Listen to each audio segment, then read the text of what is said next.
Dunia digencarkan dengan angka COVID-19 yang terus meningkat. Semakin hari, angka pertumbuhan COVID-19 di Indonesia pun semakin meningkat. Ini mengakibatkan pertumbuhan ekonomi dan pelaksanaan pendidikan pun terganggu. Banyaknya angka kematian yang ada pada warga negara Indonesia menuntut pemerintah kita bergerak cepat menangani COVID-19 yang ada di Indonesia. Salah satu upaya pemerintah untuk menanggulangi penyebaran COVID-19 di bidang pendidikan yaitu pemerintah menerapkan work from home atau bekerja dari rumah. Pemerintah meliburkan sekolah dari tingkat SD sampai SMA dan juga tingkat perguruan tinggi. Kemudian, dalam tindakan nyata, pemerintah memberikan kuota pendidikan bagi semua pelajar, mulai dari tingkat sekolah dasar, SMP, SMA, sampai ke perguruan tinggi.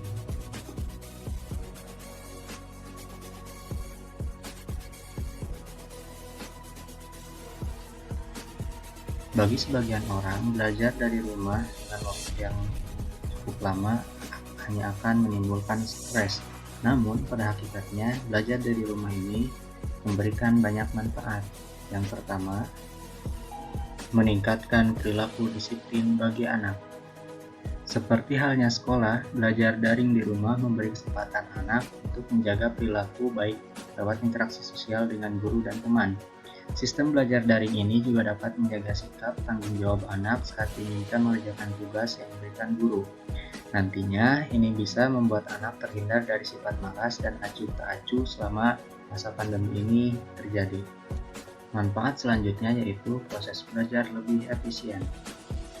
Dengan belajar daring di rumah, maka proses belajar anak juga bisa berjalan lebih efisien. Ini disebabkan karena anak tidak perlu repot memakai seragam, biaya transportasi, dan sebagainya. Ditambah lagi, anak juga tidak harus membeli buku pelajaran seperti ketika di sekolah. Semua proses belajar akan dilakukan online dan memakai gadget yang tentu juga akan menghemat biaya. Manfaat yang lain yaitu lebih fleksibel. Bisa dilakukan kapan saja dan di mana saja. Anak nantinya tidak harus duduk di kelas selama berjam-jam, sehingga juga bisa dilakukan selama anak sedang libur. Sedangkan waktu belajarnya bisa dikatakan tidak kaku karena dapat disesuaikan dengan kegiatan harian anak. Belajar daring di rumah juga lebih hemat waktu, baik untuk anak ataupun untuk orang tua.